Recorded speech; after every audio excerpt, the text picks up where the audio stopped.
Mic check. Mic. Good morning, everyone, and welcome to the news. Yes. If you notice behind us, it is a train wreck. I apologize. The cleaning lady called in sick today. Yeah. Actually out of frame. We're working on a car, so pretty much every night this week we've had cars staying the night. So, and between that and the 12 days of Christmas. That's right. The cleaning lady is slipping. It is sleeping. I need a haircut. Okay. Thank you so much for tuning in the news. I'm going to tell you, this week is not going to be like last week. It's not depressing because, let's be honest, there wasn't that much news this week, but we did cobble together a great line of stories for you and some interesting conversations. So sit back, relax, grab your morning cup of joe. And Fernando, what is the weather like here in sunny Clearwater, Florida today? In Clearwater, Florida, right now, it's a 41. That's right, guys. 41. And we are wearing the equivalent of what we call cold weather gear. That's right. Meaning we both have on hoodies. Yes. And I will be like this once the show's over, pretty much the whole day, All day. imitating Obi-Wan Kenobi. Okay. Dude, these ears get cold, man. Yeah. So yeah, that's what we got going on. And trust me, Oh, yeah. our 41, It's think of nothing. it, think of 41 here in Florida, like -5 for Yeah, you guys. probably That's 10, that's yeah. the equivalent of our bodies. We're not used to this. We don't do this very well. I get pasty and whiter than normal. He even starts to like. It's funny. So as you guys know, that's the crap that is weather. But we're not here. Oh, hang on. We're not here to talk about the weather. And the Weather Channel is brought to you by 5-Star Cars Tell You. We got the news. We scoured the internet talking about 12-volt news, and we found some 12-volt news. This is a follow-up story that we did a couple weeks ago. Can you believe we've been doing this like 17 weeks? No, really? Yeah, it's like 16 or 17 weeks. I mean, the name of the show would tell me because that's how I named the show. Okay. But, yeah, earlier this year we talked about JBL coming out with some ultra high-end speakers and spending a bunch of money and really just like, wow, you know, they're going to come out with some serious stuff. Well, CES, the Consumer Electronics Show that happens next month, they have people submit their products that they're going to talk about. They get early looks on things. And, of course, they do that so that they can give companies awards. You know, good job. Pats on the back. And this year, Harman International, which makes JBL, Infinity, Mark Levinson, and about 10,000 other brands, they are a Samsung corporation. For those who didn't know that, they are owned by them. It was a strong American company that is now owned by a Korean company. Whatever. They took a ton of awards on their new products. So the little cool product that we just showed you, these guys right here, this is a 3-way component set. Now, for those of you that are super excited about, let's say, ultra high-end, dial it back just a bit because that's a $5,000 set of speakers. I'm really, like, just to hear them or to see them, like, in person. Now, JBL does make some really expensive home audio speakers. Like Andy Waymeyer, when he bought a set of monitors, and I was like, wow, those are cool. And I went and looked at the price of those, and they were like $5,000 a piece, I think. It was either $5 or $10,000 a piece, and I was like, okay. And these are monitors, you know, but Like they're just like no, this? they were big. They were really? big. They were like towers? 4-foot monitors. Okay. So, but yeah, no, JBL makes some ultra high-end products, as we all know, and so these particular speakers, they're talking about like the waveguide, and these is a $40,000 set of home speakers. So I guess $5,000 is a pretty good deal. Oh, you know, the cool thing about this is it's a carbon fiber. Yeah. With beryllium. Yeah. Tweeter. Yeah. It's like, wow. Another in-car award winning was the Bass Pro Go, which you guys have all experienced. And if you haven't, make sure you go back and watch the video from yesterday where we do a first look. And dude, and it's still sitting on the floor over here. They got to come pick it up. Yep. It's not ours. We got to give it back.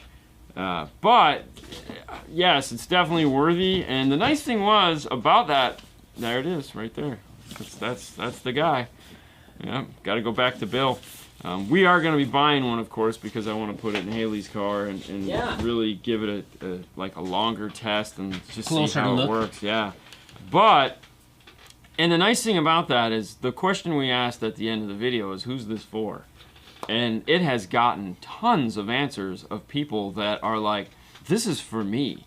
So if you're more interested in that, definitely go check out the video and then head over into the comments and just kind of peruse there, make your own comment. Yeah. Let us know if it's something that you'd be interested in. You or your family. Because these are things that this company is coming out with that isn't the norm. And we kind of need that in car audio because we'll talk about that later in a story we have coming up. But for the most part, intervention in car audio is kind of lame. Well, you always get the same thing. Yeah. Same thing. So this one is totally different. And they have a bunch of little products like really that. Good. It does sound good. Also, Infinity beta speakers coming out. There again, it's a $2,000 set of speakers. Now these speakers are all looking at 2021 sometime, and I say sometimes because they list first quarter. But let's be honest, anymore, it's just a crap game as far as when this stuff's going to come out. And of course, the JBL DSP amplifier, what is sitting on the shelf behind me, behind another amplifier that's hopefully going to get in my car here while we're taking a little break. Because I'm dying to hear it. Definitely worth it. Awesome little product, and it's very affordable. It's like a $400 8-channel amplifier with DSP built into it, so you kind of can't beat that. But congratulations to Harman International for making the grade, as it were, and getting a bunch of stuff. Yeah. Oh, yeah. Now, on to other news. One of the companies that we do a lot of work with is Sound Digital Ground Zero, and we actually work with their parent company here in the United States, which is called Hki USA. Hki USA. So what that basically means is that, for example, let's look at Pioneer, because that would just popped on screen and they're talking about Pioneer Japan. Pioneer Japan is the parent company of Pioneer. Now it's owned by a Chinese company. I don't know if there's a Pioneer Japan, but either way, Pioneer Japan is typically where the headquarters is, and that's where everything happens. Pioneer USA is not owned by Pioneer Japan. They are, but it's two separate corporations in that Pioneer USA buys products dictated to them by Pioneer Japan. So we get products here, they get products there, and they might not necessarily be the same because of the two different markets. I'm sure there's tax breaks and corporate BS, that's why they do that. But when you look at a company in the United States, for example, like Morel USA, MorelHiFi.com, that is a USA-based division of Morel that isn't necessarily, although owned by Morel, isn't necessarily owned by Morel. This is how these corporations do business. Yep.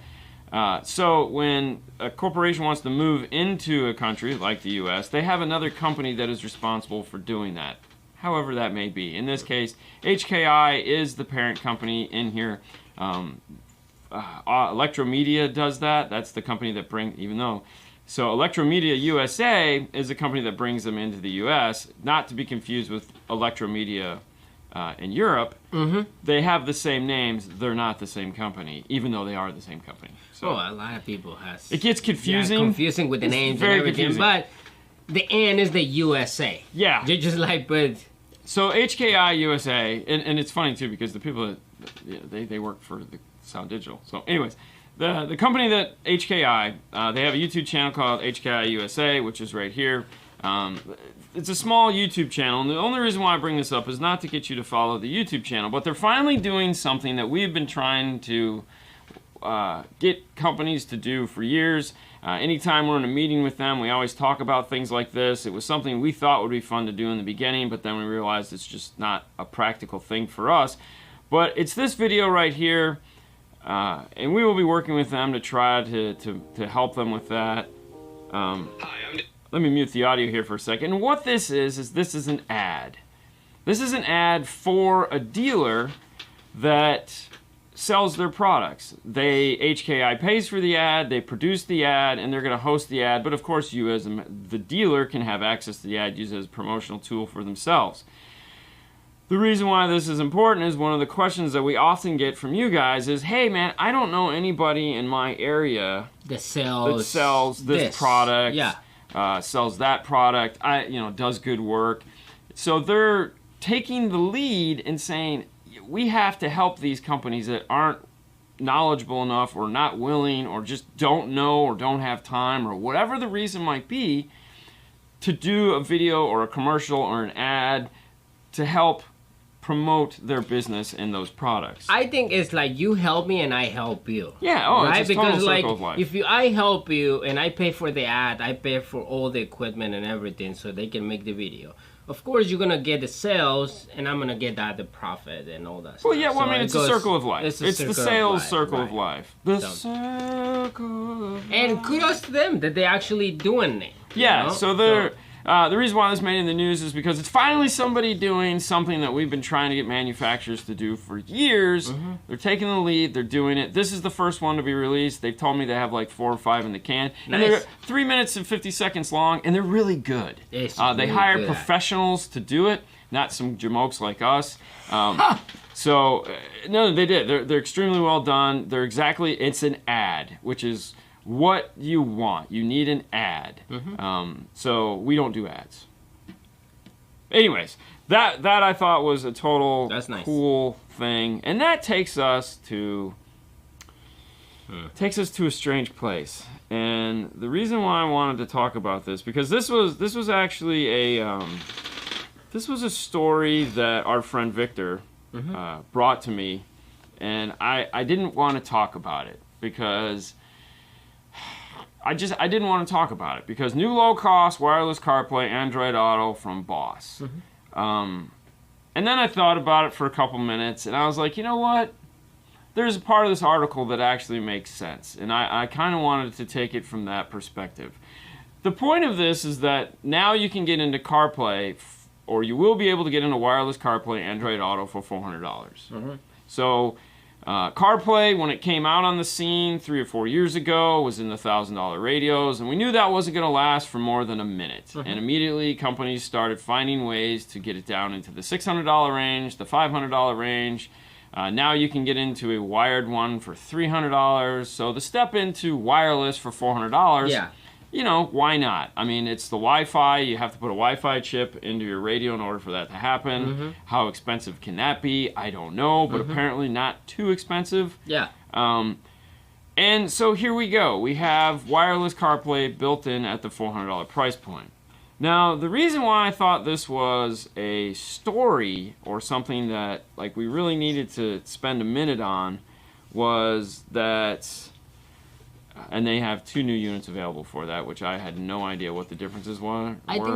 It didn't make any sense to me. They also have new entry-level CarPlay radios, but regardless of that, the thing is this: when Hi-Fi Vega last night on the show asked me, CarPlay Android Auto overrated, underrated, or equally rated? And I said it's kind of underrated. And the reason why it's kind of underrated is that they have single-handedly saved the 12-volt head unit business. Apple has saved the 12-volt head unit business 3 times now that I can think of. Between the iPod, the iPhone, and CarPlay, they've kept aftermarket radios relative in this industry for years because, those 3 devices have just changed everything for us, and they've managed to allow these companies to stay in business and make products because they weren't available. So you bought a car or you had an older car and you could add in this new technology. The problem is that now, of course, the technology is going to be $400. So great, it's going to be available to more people that have older vehicles that might not necessarily, because if they're doing it for $400, you're going to find a Pioneer or a Kenwood or something like that for $500 or $450, or it's probably a Pioneer in 2021 towards the end of the year. Sometime, and I say the end of the year because Pioneer won't have any product for the first half of the year, if you guys aren't aware of that. But that's a story for another day.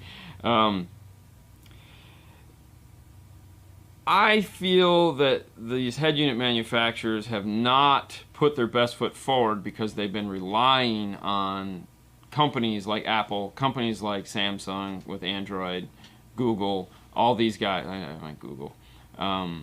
to sell their radios. Okay. So now they're going to actually have to go back to what they used to do, which was make innovative, cool stuff that we need or we think we need in our dash. Because let's be honest, taking you get a car now that has Apple Carplay in it.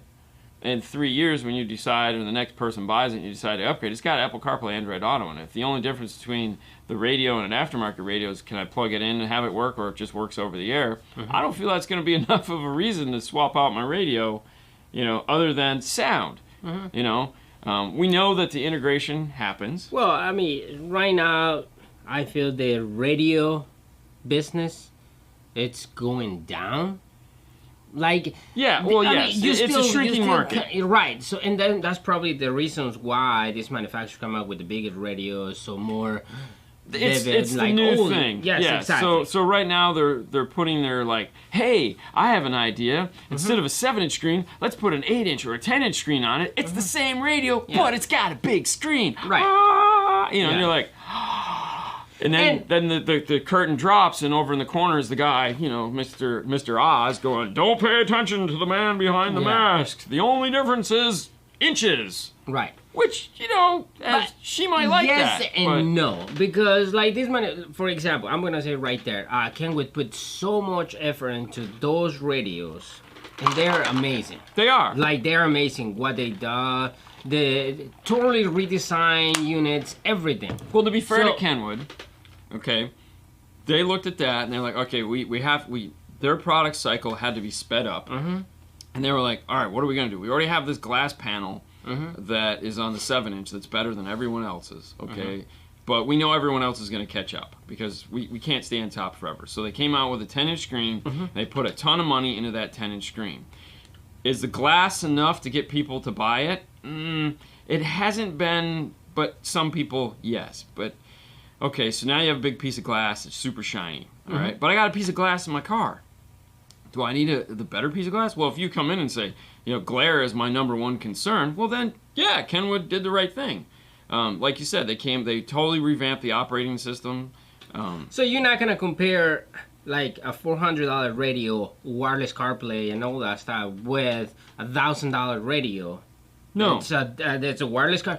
But you are. Yeah, because but people literally just like, go, it has this, it has this, it has this, it has this, it has this. Yeah, but like we're gonna limit it. It has this, yes, this, and then that's it. It stops here because this one goes on and on and on and on and on. But audio. But that's the thing, though. The Japanese companies don't do that really well. We talk about that stuff because that's what we do. But like when you go to Pioneer's website and you compare the $150 non-NEX radio to the NEX radio, you get down to the bottom and like the only difference is like audio grade capacitors. Yeah. And you're like, so every single thing, it's because they both do. It's like they both have FM, they both have AM, they both, it's like this one may have HD, but they both have EQ, DSP, all those premium features are there. Are not. Or no, they're the same. They're all the same. Yeah. But the one that is the biggest thing is this one little liner that may or may not even be there, honestly, that they don't talk about the upgraded operating system that's on there. Like I don't know why. It's like you have a dual core processor, not Pioneer, in your radio. Why would you not put that like the top thing? Dual core processor running such and such speed, just like a PC does. That information needs to be there because that would set a precedence for everyone else. The first company that does that, is going to make everyone else do it, and then we can finally buy these things and sell these things as what they are, little computers. I think they have to change the whole redesign of the box because the first thing you see and grab a product, what do you see? It's the box, and then you turn it around and there's like, oh, look, it has this. They have to put the key features on the box that differentiates from one to another, and say, wow. The box I buy is just white with an Apple logo on the top. Doesn't say shit, because I've already. Their website is good enough. I've already done my research. I know what I'm buying because they literally tell you every single feature, what it means, what it does, the important stuff. They're going to have to change their thought process, in that these little things that don't mean that they're treating like don't mean anything mean a ton. And like, you know, when you buy a $200 radio and you buy a $400 radio, the $400 radio is better. But why? Well, because it's got a bigger processor. It operates faster. It's got more features. It's got better components. It's just it's not the operating. It's not the OS. It's not the GUI, because the GUI sucks on both. And I'm gonna say right there. So if the $400 radio sounds the same as the $1,000 radio, it's not gonna sound the same. No. But like not at all. But you have to explain that. Right. And exactly. And they're not. And going back to this news or this about HAK or HKI. HKI. That's what they're doing. They try to promote manufacturers so they can get they're trying to do they're trying to do what it says. Now it's funny that you mentioned the high 10, because that was also something in this boutique brands, and I only say boutique brands because like Stinger makes that radio, or Amp Global, however you want to dice it up, and it's one radio. It's one radio that allows them to do hyper focus on that one radio, as opposed to all these other manufacturers that like, oh, we got one, you know, like this. It's like we got one for $199, $239, $249, $259, $269, $279. We got one for every $10 increments from $199 all the way up to $800. Oh, forget you, bro. You need like good, better, best. Keep it simple. Why, you know? Oh, this one has one extra feature. What is that? It's got a slot for a CD. Yeah. I mean, everyone does it though. When you look at like the Kenwood Exelon, you know, it's like you have 3 9 series radios. One Mechaless, one with a CD DVD, and one with GPS. It's like, do we really need that? No, but something like a boutique brand, like the High 10 is boutique, they can add in features that these other manufacturers aren't doing. It's like, we got one shot with this. We need to actually make this one count. So it's like, they're putting the kitchen sink into it. So it's like, yes, it doesn't have wireless CarPlay or Android Auto in this iteration of it, but we know it's coming. That's a common sense thing. We don't actually know, like they haven't told us, but we know it's coming. It has to come. And when it comes, that puts Wi-Fi in the radio. What other features can we do with Wi-Fi? Can we add in that it currently doesn't have, or something that we can turn on? It has a Toshlink output, which they're the only ones that have a Toshlink output. That is a clue. So, yeah, I mean, does Kenwood go back? Like, we know that we asked for a Toshlink on those radios, on the big 10-inch radios. And Seth was like, listen, it was either wait for a Toshlink or release the product now and at least get it out there, because the amount of people that are going to want a Toshlink are going to be thin. And so that goes back to the original point. These radio manufacturers are going to have to step up their game and actually add in stuff that we don't know that we actually want right now. It's like 4-camera input. They're not doing 4-camera input because we think it's cool. They're doing 4-camera input because cars come with 4 cameras now. You have to compete with the manufacturer. They are like, hey, you know, and there again, do they spend the time to develop cameras that don't suck for mounting in mirrors? Because like right now, mirror cameras suck. Like they're the most difficult thing ever to install because they're garbage. And and for example, like the High 10. That's the only radio can retain the on the Jeep. Well, it retain the factory high def. The factory high def. And that yes, that's the only radio that can do it, because PAC, part of Amp Global, is making the adapter for it, so it switches the HDMI to the backup camera. And, so that allowed them to do that. All right, so you got that customer that's like, oh, okay, this is the radio that's gonna retain a lot of features from Jeep. And then you have that is like $400. Oh, but I just want that $400. Yeah, well, but it's like, it's not gonna. Right. So, you know, in the past, radio manufacturers didn't have to play catch up. Now they're gonna have to play catch up. Yeah. So on to the last story, and that was the conversation I wanted to have with that. Thank you for playing along. This one made us very happy. As you guys know, Audio Control is a big supporter of the show. And you know, Chris Bennett is a personal friend, along with, you know, we work with them outside of this, you know, we're buddies. And Audio Control wins the 2020 MEA Vendor of the Year award at Knowledge Fest. This was an award that we desperately wanted them to get. We wanted them to get it last year because, you know, Chris Bennett for years when he took this job was the sole face of audio control. He worked tirelessly to make the brand where it is right now. Fortunately, they hired Matthew Palumbo, who has come in and allowed him to expand his roles in the company because Matthew could take over as trainer, tech guy, and do all those things that Chris needed to get off his plate.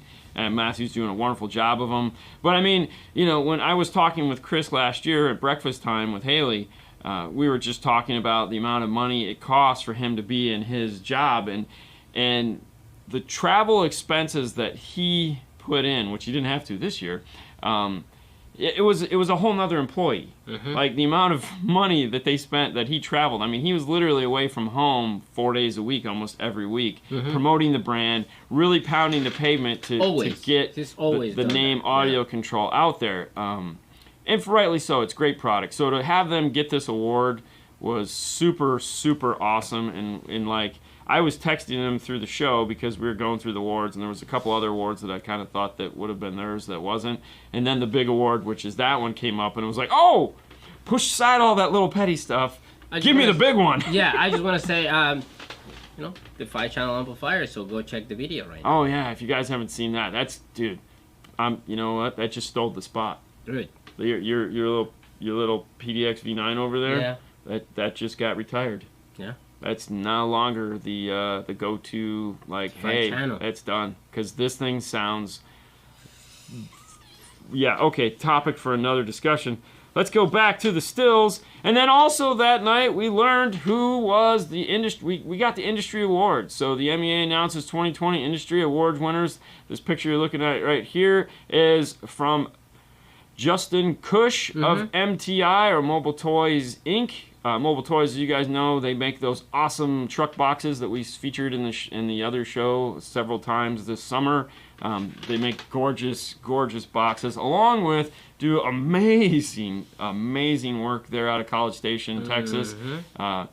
There's now 3 employees there that are industry award winners. Yep. The owner himself, Christopher Pate, Mr. Justin Cush, as well as... I always get his name screwed up. Who's the other winner? Yeah, came from Miami. He's there now. Adam Devine. No, works at MTI. David Cruz. David Cruz. Thank you so much. Sorry. I was thinking about the football player. Yeah, well, I know, and that's Victor Cruz. It always, yes, Cruz. yes, yeah. Okay. Anyways, so they have 3 winners that work in that location. Yes. They put out some amazing work, along with stepping up.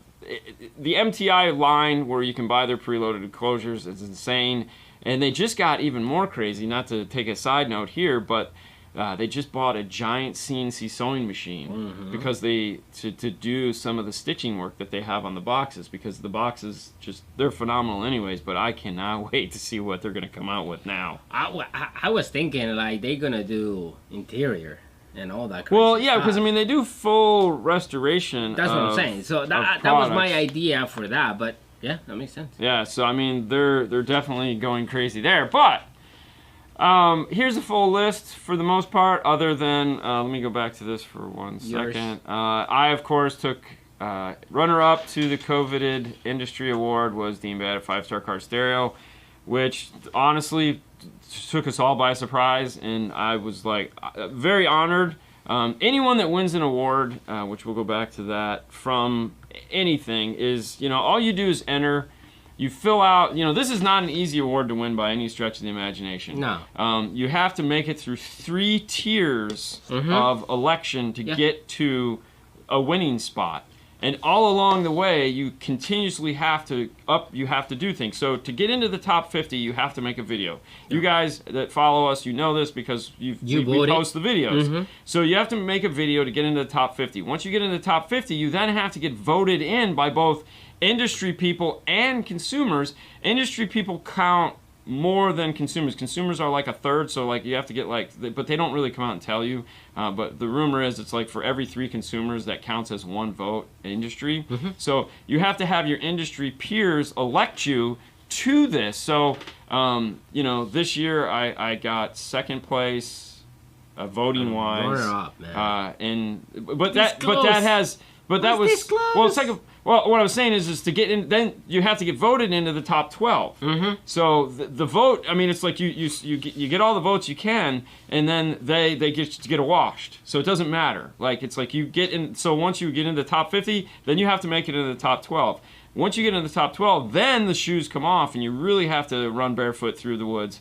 You have to make another video that is a more in-depth personal video, and all along, like if you've seen the video, which we did finally unlock and post so you could see, there's questions you have to answer, and there's things you have to show, and there's a whole list of criteria. It's not like you're just throwing shit at the wall and it happens.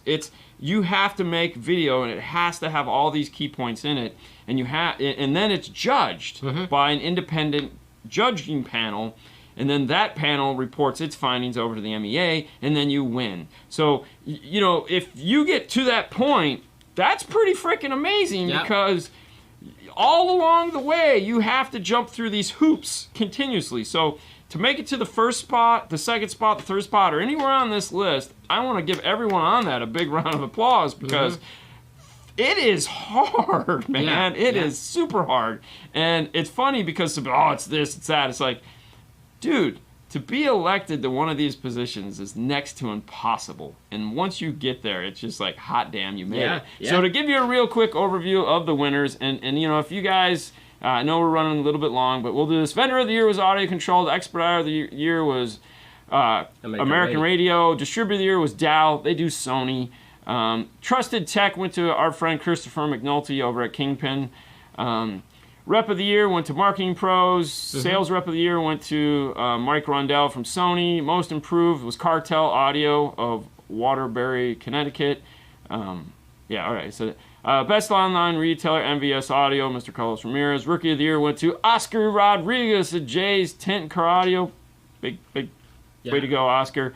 That guy's amazing. Customer Choice Award, MTI, Mobile Toys, that we were talking about. They stole the show. There was no doubt about it. Sales Pro went to Jason Kranick. There again, Kingpin Audio, the owner. Best Customer Retention went to JML Audio, St. Louis. Best Customer Experience, Elevated Audio, Denver. If you don't follow those guys on Instagram, please do. They do a phenomenal job. They had a competitor also in the top 12. Do you remember his name? Phil Cantu. Thank you. He's the name guy, not me. Phil, great guy, did an awesome Ghostbusters car. So if you haven't seen the Ghostbusters car that they did, you have to check it out. He killed that thing. It is the coolest thing you've ever seen. Oh, they do crazy jobs, Best Star Culture was Traffic Jams up there in Buford, Georgia. Our buddies, big friends, love those guys. Jamil, Biscuit. So anyways, that's it. That's the show. That's the news. That's what we got. And on a high note, that's it, guys. 12 Days of Christmas rolls on. So if you guys haven't done that, I don't know why you haven't, because it's the most awesome thing ever. And of course, head over to DNF Tool Drawer, find out how to do it. And of course, today, not on this show, on another one, we'll be talking. Today is Stinger Day, so we're giving away high 10. So make sure you find where we put it. And I gave you a clue earlier in the show. So for those of you guys that are here paying attention, you'll have an answer. Good for you guys. All right, guys, you have a wonderful day. We will see you later next time. Bye. Bye.